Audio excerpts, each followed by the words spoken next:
the students were experienced. They got closer. They got closer in. So now he's taking a better seat at the table. Okay, we're very happy to see that for that. Okay, we are in the Mishnah on Gimel Amud Aleph on 3a. This is you're gonna in the business world. There's a lot of ideas here that you'll people be familiar with. Okay, Mi'iden anu b'ish ploni. Does everybody have it? It's the middle of the page. There are two Mishnayot on this page. It's the first Mishnah on this page. In the art scroll, it's 3a2. Okay. Mi'iden anu. You have it. Mi'iden anu b'ish es ish ploni shegirish es ishto. They testify about a certain person. After you have it, Yaron? You got it? We testify, Me'idin, recognize the words. Me'idin is from the words aid. You have the word aid in there. Dr. Navid, you recognize that? We testify as ish ploni regarding a certain person. Shegiresh es ishto. He divorced his wife. V'lo natan la ksubasa. And he did not give her a ksuba. So first of all, we know that the Mishnah says at the end of I think the Gemara says at the end of Gittin, divorce is a very tragic thing. That the Mizbeach cries, whatever that means. It's a very tragic thing. But that's on and people in marriage have to, Shalom Bayit is a very, very big thing. People have to work on Shalom Bayit. But here we have someone claims the guy divorced his wife. Witnesses come and they say you divorced your wife on a certain date, and the husband says, I never divorced her. I never divorced my wife. What do you're saying I divorced my wife? I never divorced my wife. Now, what's the issue here? The issue here is that when a person gets married, there's something called a ketubah. The ketubah is the contract where the husband says he will treat his wife according to the Torah law, provide for her, and so on and so forth. But in the ketubah, it stipulated certain financial responsibilities that a husband has to his wife if there's a divorce or if he passes away. If there's a divorce, he has to pay a certain amount of money to his wife if he divorces her. Similarly, if she becomes widowed, he has to pay her a certain amount of money. Okay, so very good. What's the idea behind it? What? Right. Okay, very good. So the responsibility of a husband giving a ketubah to his wife is this payment, this responsibility is a machlokas. Is it a biblical obligation, a rabbinic obligation? The reason behind it is, the basic reason is, we do not want a husband to find it easy, to be light in his eyes just to divorce his wife. If he knows that if he divorces his wife, it's going to cost him money, he's going to try to work it out. Ideally, you get married to somebody, you agree to get married, you're supposed to, you obviously you got married to this person because you like this person, she liked you, and now we want you to remain married. You have an issue, a hard day, doesn't mean now go divorce her. So how do we control the guy a little bit and tell him to hold on, take it easy, is we say, you know what, if you're going to divorce your wife, it's going to cost you. If it's going to cost you, so then you're going to think twice, and you're going to be a little bit more patient, and you're going to be wanting to work things out, and so on and so forth. So that's the idea behind the ketubah. So now, what happened? If witnesses say that he divorced his wife, and they say he divorced his wife, and now divorce comes with responsibilities. You have to pay the ketubah. He didn't say I paid the ketubah. He said I never divorced her. So if he never divorced her and the witnesses say that he did divorce her, who do we believe? We believe the witnesses over him. And based on we believe the witnesses over him, so then there will be an obligation of money. He's going to have to pay. Now, the ketubah has written in it, there's a basic amount of money that every girl who was never married before gets. A girl that was married before gets less, get less amount of money. Then there is the person adds, a person on a generous guy will add to the ketubah. It's not going to just go into just the standard. He'll show his love for his wife that he's willing to give a lot of money. And then there's sometimes the lady brings into the marriage, if she brings properties into the marriage. So the ketubah will, if let's say she brings in a certain amount of properties, she could tell her husband, I want you to take responsibilities for the properties. And if anything happens to the properties, you will be, let's say they'll assess, let's say the properties are worth $10,000. So and the husband says, I'll be happy to take, and she could ask of him, or she could tell him, you're responsible to take care of these properties. And I'm going to get back the value of, if anything happens, if there's a divorce, I'm going to get back the value of these properties. Let's say this, but in the interim, the husband is able to eat from the properties and use the properties. So that's also assessed in the ketubah. If she brought in $10,000 worth of properties, and he guarantees the $10,000 worth of property she's going to, whether real estate goes up, goes down. Today's the value of 10,000. I'm going to guarantee you that 10,000. Those are the things that are written, let's say, in the ketubah itself. Then there's other properties that she might bring into the marriage that he doesn't take responsibility for, that she's not saying to him whether it goes up or whether it goes down.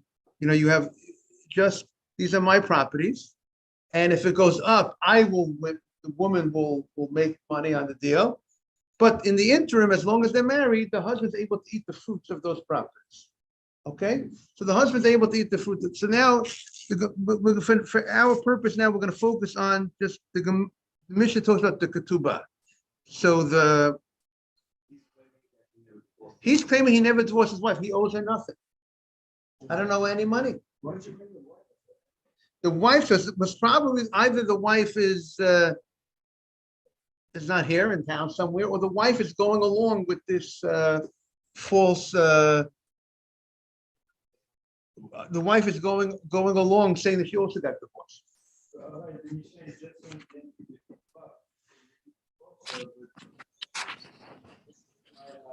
Good morning, Jaime. Good morning. Morning.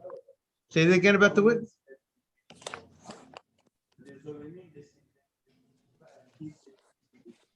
He says, Jaime, we just started the Mishnah on Gimel Amud Aleph, and the art scroll is 382.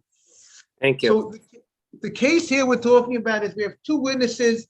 They are framing a guy. What are they framing the guy? This is the case, Yero.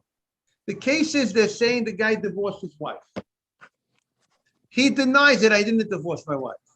Now, if a husband divorces his wife, it comes with its financial obligations.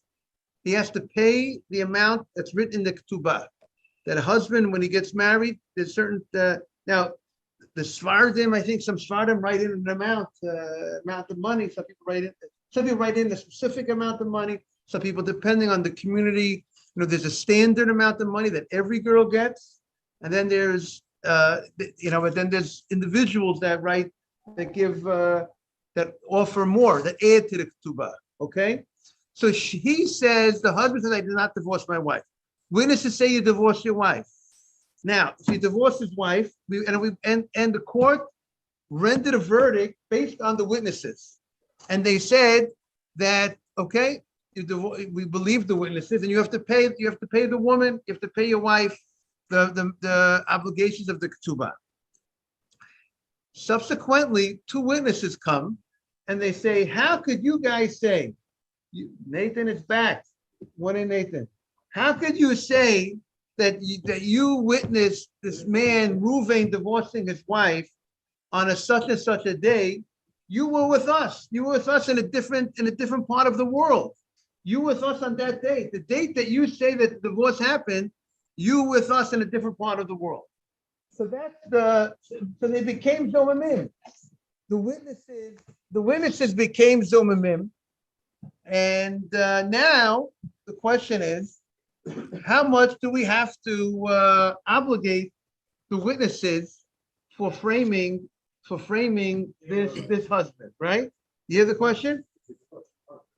So Mr. Safdie says the standard ketubah is 200 or whatever, and whatever was in that particular ketubah, right? Because the husband might have added a certain amount of money to the ketubah.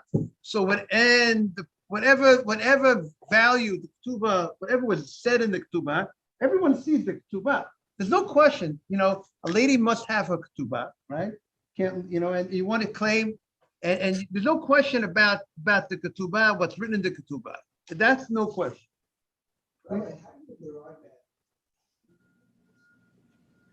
Because he says, Me'idin anu, look at the first line of the Mishnah. Me'idin anu, Nathan, you have it? Gimel and Aleph, 3a, Artscroll 382, the Mishnah. Me'idin anu, we are testifying, Ish Ploni, Shegiresh, that's Ishto. Giresh is the language of, like, we haven't heard, he drove her away. He drove away. He divorced. It's a language of divorce. Shegiresh is called Gerushin. He divorced his Ishto, Velo Nasa Latan La Ketubasa. And he did not give her ketubah. Now, how could they say he didn't pay a ketubah? How do they know he didn't pay the ketubah? Because you know how they know he didn't pay the ketubah? Because the husband says, I didn't divorce her. The person generally will pay a ketubah. They don't pay the ketubah before they divorce. They pay the ketubah after the divorce. So therefore, the husband said, I didn't divorce her. Now, these witnesses became Zomamim. So now they became framers. So now Mr. Safdie says, so why don't you just obligate them, whatever they wanted to obligate the husband, whatever it said in the ketubah, whatever it says that the husband has to pay upon a divorce, that's what they wanted to obligate. The court, let's say it was $10,000. The court gave a verdict. You have to give $10,000 to your wife. And then the two witnesses come and say, you guys were with us on that day that you claimed you saw the divorce. So let them give the $10,000. So the Mishnah says, but you know what? The husband, there's a good chance that the husband would have anyways passed away before the wife. He would have had to give the ketubah anyways. Because there's two ways that a husband pays the ketubah. Either chas v'shalom, he divorces his wife. That's one way. And the second way, if he dies, when he dies, the husband there's a payment that the husband pays the wife, and the wife remains, because she's still, as long as, when I recall, as long as she's remains a widow, she still gets food from the properties of the husband. But there's a payment, there's a payment that's given to a wife. Technically, we have to see, there's more details about it, whatever, there's a payment that's given to the wife upon the husband's death. That's the one way she collects the ketubah. She gets, the husband passes away. So there's a possibility that the husband would have had paid the ketubah anyways. So the fact that do we look at it that they wanted to cause him a loss of $10,000 payment? This is the type of payment that, there's a good chance he's going to have to pay this money anyways to his wife. So how do we evaluate this attempt of the witnesses that they wanted to go ahead and make the husband pay the ketubah today, $10,000 today, when there's a possibility that he would have had a responsibility to pay this $10,000 10 years from now, tomorrow? Two possibilities. He could have, if there was a divorce, he would have to pay it anyways, or if he would pass away before she passes away, then he would have to pay her. So do you look at it that it's a $10,000 loss that they wanted to cause to the husband, or do you look, or there's some other way to look at it? That is the question in the Mishnah. So that's what the Mishnah, if you look at the way the Mishnah says, V'halo, the Mishnah continues. If he never divorces, he divorced but then give the ketubah, that's where it is the love. But it's too angry to have a divorce and to give the ketubah. So when you say, so the friend that he never divorced and he never give the ketubah. Again, the Zoma, again, good morning. Good to see you. How are you? Good to see you. So the Zomim, again, the Zomim say, the second pair of witnesses say, you guys are with us. You could not have seen the divorce. Right? So they wanted him to pay the amount of the ketubah. No, we don't. We have no proof that he divorced his wife. If he has no proof he divorced his wife, he doesn't have to pay anything. He has to pay nothing. Right? The only time he'll pay the ketubah is when if he divorces his wife or he passes away. So now look at the Mishnah continues. V'halo ben hayom l'macha sofa litela ketubata. Today or tomorrow, there's a good chance that he would have to pay it anyways. Mr. Haber, is it clear the question of the Mishnah? So now, Nathan, is it clear the question of the Mishnah? Morning, Morris. Okay. Right now, right? It's true. Right now. Okay. Right now, he had no obligation. Today, you're right. But you see, the Mishnah says there's a possibility now, and we're going to see more. We'll talk about this a little more. So, what does the Gemara say? The Mishnah says like this: Ovdim, we're going to evaluate kama adam rotzeh litem b'ktuvasa shalzu. How much would a person on Wall Street? How much would an investor pay to buy her ketubah? Shem nisamuna on his garsha. If she becomes a widow, on one side the investor has, and we're going to see who is the investor buying from. Is he talking about the investor buying from the wife or the investor buying from the husband? Because how much would an investor give for the possibility that she might become a widow or she might get divorced? That's one side of the coin. Or v'meita, or if she dies, Yeshana Bala, the husband inherits the wife, and therefore there will not be any payout of the ketubah. So let's explain what's going on. Let's talk about buying from the husband. The husband, technically, if the husband would want to go ahead and sell his ketubah to somebody, right? If he would sell the ketubah, how much would an investor give the husband to take over the husband's rights over here? Now, what does that mean? The husband designated, let's say it was $10,000, the value of the ketubah, that if he divorces or he passes away, he has to pay out $10,000. He designated this property of the husband, $10,000 worth of property that the husband has, that's designated, let's say, to pay this $10,000. There's a lien on this property, on his assets. It's $10,000. He has a field that's worth $10,000 that's designated to pay the ketubah. As long as he's married, he eats the fruits of that field. If he divorces his wife or he dies, the field goes transferred to his wife. As long as he's married, until that might happen, he's eating the fruits of that field. An investor might come to the husband and say, listen, I'm willing to pay you for that property $5,000. I'm going to give you that property. I'm willing to pay you $5,000 right now. And why is the investor buying that property $5,000? Because he's saying like this. He's taking a chance. What's his chance? He's hoping that the husband will outlive the wife. The husband outlives the wife and he's hoping the husband's not going to give his wife a get. He's not thinking about his wife, his husband give his wife a get. He's not worried about that. They have such great shalom bayit, they're not going to give his wife a get. Exactly. But people, like insurance companies buying people's policies. Exactly the story.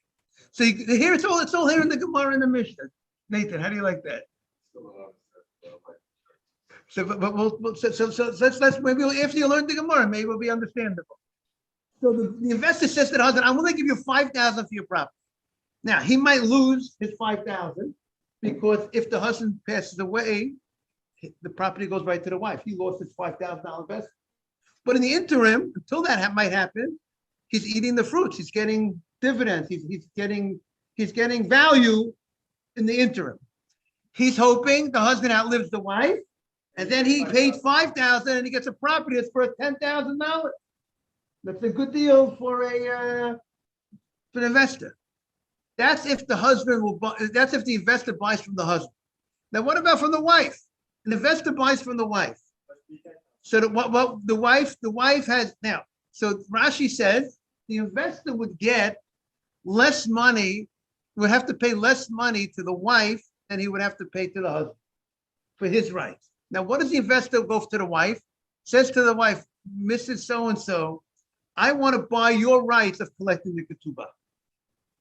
You have possible rights that you'll go ahead and your husband, the investor is saying you have great shalom bayit, but the investor is saying, oh, maybe there's a problem shalom bayit. But the investor is saying that I believe what's going to happen is your husband is going to pass away before you. That's what the investor is hoping, and the investor is saying, I want to buy your rights. I want to buy your rights. If I want to, how much would you charge me for your rights? To buy your rights of possible collection, because the woman has this possible ability to. She has potential. She has potential of getting this $10,000. But in the interim, until that might happen, if anyone who buys from the woman, they don't have any dividends all this time.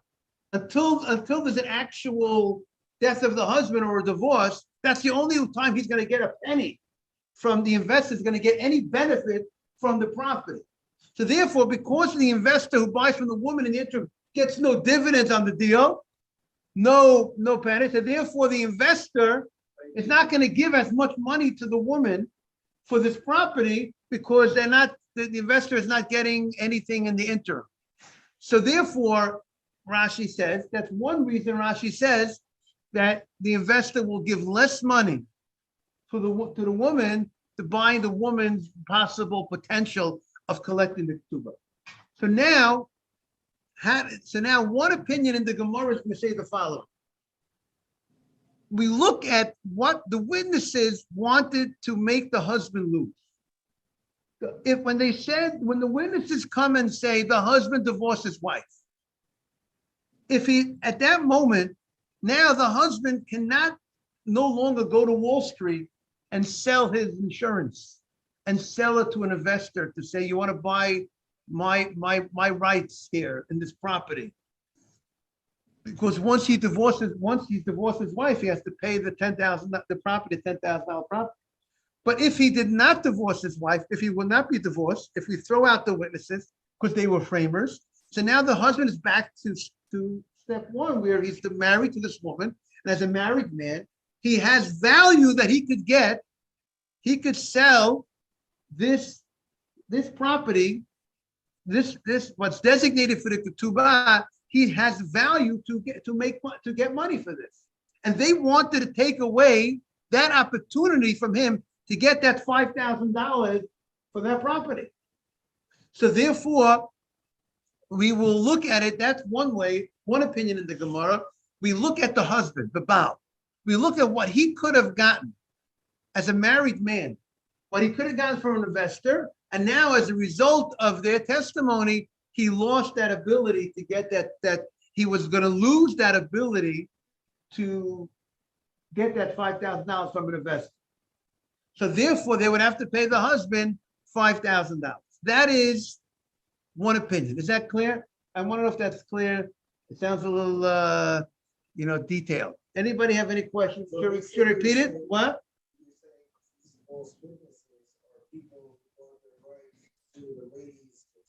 No. I want to just focus on the husband now. We're going to talk. The witnesses, the false witnesses, just said they came to court. They said Reuven divorced his wife on a such and such a date. That's all they said. The false witnesses are not investors. The false witnesses are just saying They frame the husband. They say the husband divorced his wife. And maybe the false witnesses want to make some money on the deal, and whatever it is, the husband maybe had a big tuba, maybe he was a very wealthy man, and the wife was in on it with the witnesses, maybe, and they want to make a lot of money. So the husband, as if he gets divorced, he has to pay that ketubah. You hear about these stories that these big people, all these people with a lot of money, and then they get a divorce, and the payout is like some of these wealthiest people. They pay out is billions of dollars. So they want. So whatever happened here, the woman was not a good woman. She wanted to make money on the deal here. She wanted out, and she wanted to force her husband's hand. Whatever, maybe she got it, or the witnesses, or these terrible witnesses wanted to cause trouble to the husband. So they wanted to make him lose money. What's the money that they wanted to make him lose? The money that he could have sold his spot. He could have gotten people to buy his position as a married man, as a husband who has property that's designated for possible payment to his wife. There would have been people who would have bought that from him. And as a divorcement, once the court said he divorced his wife, he can no longer sell that ability. Is that clear? Because they're only buying that right from him if hoping that he didn't divorce his wife. Or else they're not going to give him money. Who's giving him money? They're giving him money hoping he's not going to divorce his wife. He's not going to die before his wife. His wife will pass away first. And therefore, as a result of that, they took over that $10,000 property. And they're winners here financially. They paid $5,000. What? What do you say? And the husband's also a winner. Yeah, but again, no, he's not exactly 100% winner because he sold a $10,000 property for $5,000. He sold the $10,000 for $5,000 because he was afraid that maybe he would divorce his wife, or maybe he was afraid that he would, whatever it is, or maybe he doesn't get divorced, if he doesn't get, that's right. If he doesn't get a divorce, he's the winner. Because if he doesn't get divorced, and his wife passes away before him, then he technically, financially, he won. But he will inherit the wife. And that's what? Something so sacred. Right. Now Navid is asking a great question. So I saw somewhere that, you see, if the wife, we said that one of the main reason for ketubah is if in order that it shouldn't be easy for a husband to divorce his wife, right? If the husband knows that if he divorces his wife, it's going to cost him, he's going to be much more patient. He's going to try to work things out and bring harmony to the house. So point to this, a woman might have the ability, point to this, if a woman if she would sell her rights of collection, if she sells her side of the deal, right? So the husband, now the ketubah is a ketubah contract. The husband still has obligations to take care of his wife, provide for his wife, be a proper husband for his wife. But if she sold her rights of collection, it's still going to be a deterrent for the husband not to divorce his wife, right?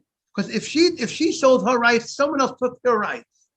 That means they were betting that she's going to collect the ketubah. If someone would buy, we were focusing on buying it from the man. But what about the investor who buys from the woman? What is the investor who buys from the woman hoping? He's hoping that the husband passes away first, or the other possibility, the husband divorces his wife. But the deterrent for the husband to divorce his wife is there because he either will have to pay to the wife, or if the wife sold it to an investor, he'll have to pay to what? To the investor. So you could see there shouldn't be any concern, I would think, if the wife would sell her rights of collection to somebody else. What does she get? She wanted to buy a fur coat. Her husband didn't want to spend money on a fur coat. And now, so she sold the rights to the ketubah of collections, and now she got money, now she can buy a fur coat, and she's still married to the husband. But in the case, Navid, but in the case that the husband sells someone else the ketubah, there I saw maybe in the Rambam, he has to write her a new ketubah. Because he still needs the incentive not to divorce his wife. Because once he sells someone else the ketubah rights, that means he already gave up his rights to that property. It's already gone already. So he has no incentive anymore of remaining married in that aspect, no financial deterrent. Let's say he passed away and he sold her rights. Again, who sold whose wife? The wife sold her. If the wife sells her rights to a collection of the ketubah, so then when her husband passed away, the buyer collects the money that was the ketubah. And again, it's a real sale like any other sale. There's witnesses, there's documentation, and it says that this man took over the rights. There was a $10,000 ketubah, and this man bought the rights of collection of this ketubah.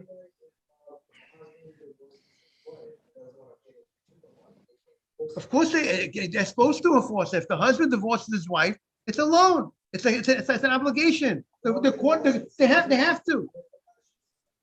What do you mean? No, he can't get that. No, we're gonna take money. If the court has to go into his property and seize property, they'll seize his property. We gotta get no playing around. Guy owes the woman money. He has to pay the woman the money. There's no. It's an obligation. If the guy is not there are husbands that are if they're not a proper husband and they don't want to pay their obligations, the husband took obligations. It's a real deal. The husband doesn't want to be an honest man. So he's a bad man. What can I say? He's not a good man. He's not living up to his obligations. A guy gets married. It's his responsibilities. It's obligations. Like any other. If you borrow money from someone, you have to pay back. You owe someone money, you have to pay back. The husband owes the wife. This is not a religious idea that people are not honest about their obligations, right? That we're living in a time period that people are not always honest about their responsibilities, and that's a big problem. And there's no bracha by doing the wrong thing, right, Nathan? Am I right, Nathan? People think then people don't get away with it. God deals with everything. Yes. Rabbi, what is not actually happen beside the summary des farmers? Because in the past Mishnah, we see that Makkos they don't pay because the case didn't happen. No, only time we don't do to them, it's only special circumstances when we don't do to them what they didn't want to do, what they want. But in general, we do to them, to the witnesses, to the framers, what they wanted to do to that guy. They wanted to cause a financial loss to the husband. And now we got to assess what is that financial loss that they wanted to cause to the husband. So this one opinion says the financial loss they want to cause the husband is they wanted the husband to lose the ability to sell to someone else his position regarding that $10,000 property. He could have gotten $5,000 for someone to take over his position. Someone would have given him $5,000. He would have gotten $5,000 because as a married man, there'll be an investor that will be willing to give him $5,000 to take over, to be like him, as if he's his position of the husband. What's the position of the husband? If he does not divorce his wife and his wife passes away first, the husband keeps that $10,000 property. So an investor is willing to give him $5,000 to take that risk. What'd you say? Someone will have to pay $5,000 to the husband. According to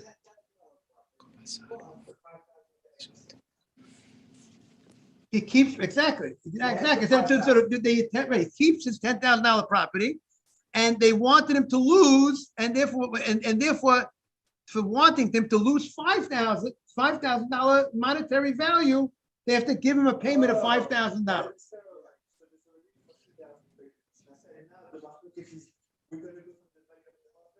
Right, and we have to explain the wife's side more, because the wife's side is the more difficult side to explain in a minute. We'll explain it. Rabbi, yes. Rabbi, to be liable for an amount, do they have to know the amount in advance that they're putting at risk? That's a great point, Jaime. So yes, it has to be, because the Gemara is good. Jaime's asking the question, follow question. Do they need to know, to be liable for a certain amount of money, do they need to know the amount? So the Gemara is going to say the following. A ketubah is a written document. Good morning. A written document that states value, what the value is, how much you owe. So it's pretty clear to the witnesses when they come and they say the husband divorced his wife and owes the ketubah. There's a document that says exactly what's the obligations, the standard amount of a regular ketubah, and it says in the document whatever the husband added to the ketubah.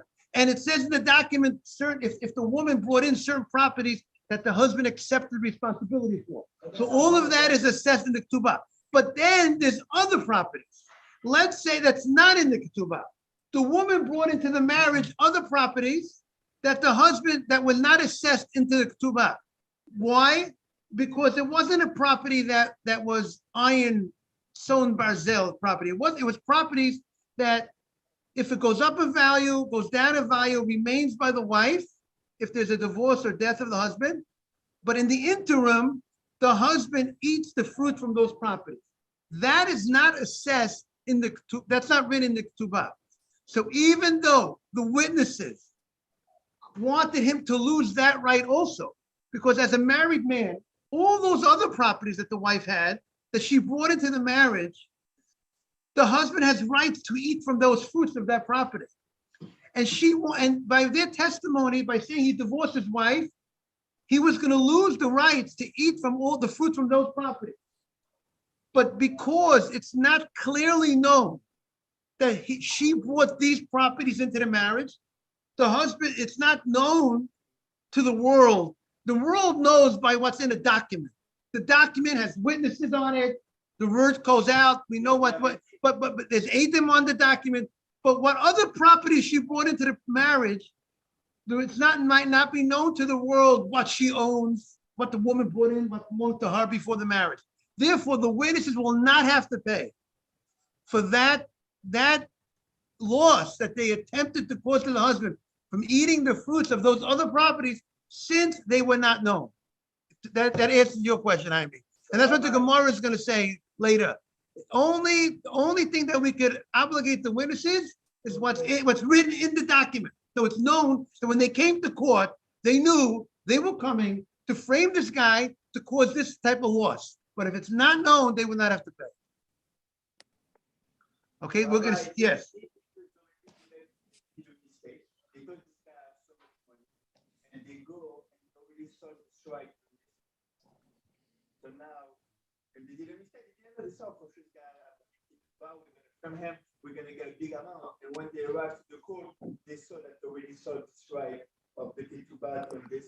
So what's the case for this other man? Okay, so the question is, if they wanted to go ahead and they wanted to make the they wanted to make the again, who did they want to make lose money? The husband. But what did the husband do? He already sold the strike. Again, but he sold it to an investor.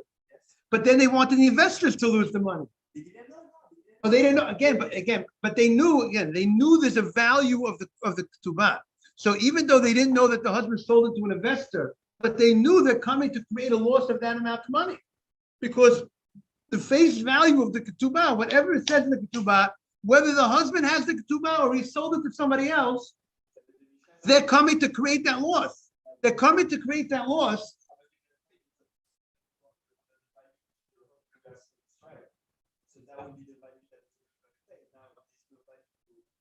Right, but I'm saying the question is, we have to think about the investors. Who did they want to make lose the money then? If the husband already sold it to the investor, so the investor would lose if the husband divorced his wife, correct? So they wanted the investor to lose. So most probably they wanted the investor to lose what he paid for his right to take over the husband's share. We'll see tomorrow more about the woman's side and more and how to calculate that, and to be continued. Just a fascinating, stay tuned, fascinating Gemara, trying to get to understand exactly what the proper payment should be.